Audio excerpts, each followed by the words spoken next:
Hi friends good morning मु आपन को स्वागत करछि लिसा ऋतुराज ब्लॉग चैनल को। मु आशा करछि आपण समस्ते भलरे थिबे। तो मु मध्य भलरे अछि। देखंतु एटा हछि शनिवार रे वीडियो। तो मु एडिट कर नथिली बोली मोर लेट हे जायछि वीडियो पोस्ट करिया पे। तो सेति पे मु शॉर्ट वीडियो ही शेयर करथिली। तो देखंतु मांकर पूजा केमिति होउछि। तो सबुदिने तो मु सेही प्रणाली रे पूजा ही होउछि। मु आपन सहित आगरु भी शेयर करथिली। तो आज आपन गोटे नुआ जिनस आनछि। तो आगु को अछि।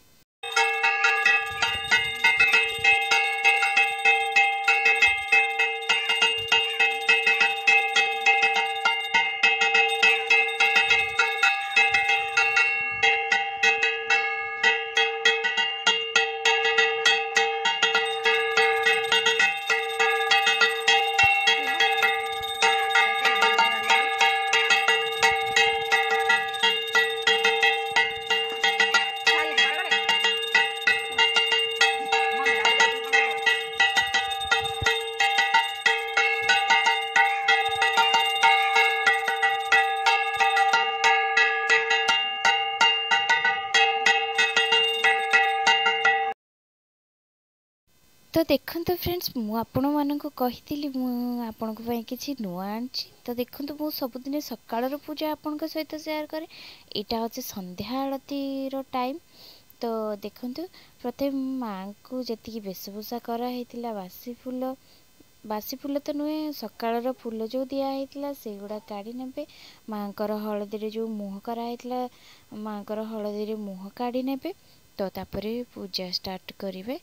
तो जेहेतु तले पुंजी दिया हेतिला पूजा करा हेतिला। तो तलर भी फूल काढी नै की सब क्लीन करा हबो पानी रे धोईकी। तो चलंतु देखिबा केमिति कोन होउची। तो देखंतु हमर एठी बसिची मांकर पंचमुखी कलश। तो से कलश काढी नै की कलशर पानी नै की वृंदावती गछ मूले दिया हुए। तो देखंतु वृंदावती गछ मूले दिया हला। तो बाकी जो कलशर पानी से पानीटा हमरो चेंज करा हुए। तो से कलशर पानी मांकर प्रसाद रूप रे समस्ते टिके टिके पाती। तापरे कलशर पानी को चेंज करिकी बाकी पानी आमे चौरा मूल देकी पुणी नुआ पानी देकी कलश पुणी बसा हुए। तो तापरे जाइकी संध्या पूजा हुए। तो देखंतु फ्रेंड्स मां का पाद बहुत सुंदर लागुची। तो देखंतु एमिति भाबरे हमर संध्या बेले पूजा हुए। सांग माने आपण जदि मो चैनल रे नुआ अछंती प्लीज सब्सक्राइब कर दियंतु। पाखरे दिबा बेल आइकन को दबाई दियंतु जफଳରେ कि मो वीडियो नोटिफिकेशन आपण को पाखरे पहुंची जिवो। तो मु आशा करछि आपण को वीडियोटी भल लागिवो। वीडियोटी भल लागिले प्लीज कमेंट करंतु शेयर करंतु। और मो द्वारा किछि अजाणतरे भूल हो जाइथिले मते क्षमा कर दियंतु। तो चलंतु देखिबा मांकर आरती केमिति होची।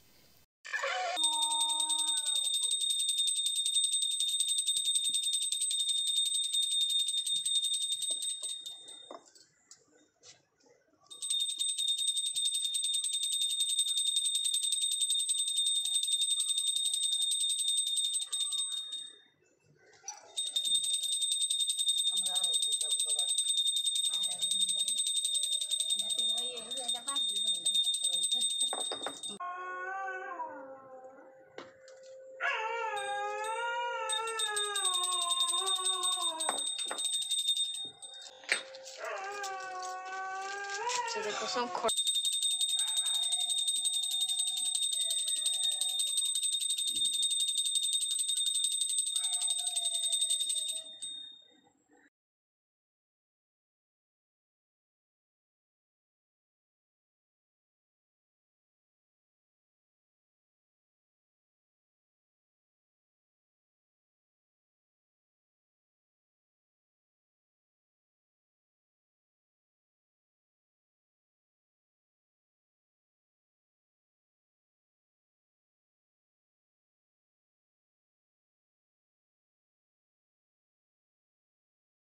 तो देखंतु मांकर आरती भी करनेबे। तो मांकर आरती सरीगला। तो मु आज वीडियोटी एटी एंड करछि। तो मु आशा करछि आपन को वीडियोटी भल लागियो। वीडियोटी भल लागिले please like subscribe bell icon को दबाई दियंतु धन्यवाद। जय माँ महामाईंकर जय। माँ समस्त को घंट घोड़ेकी रखिथा।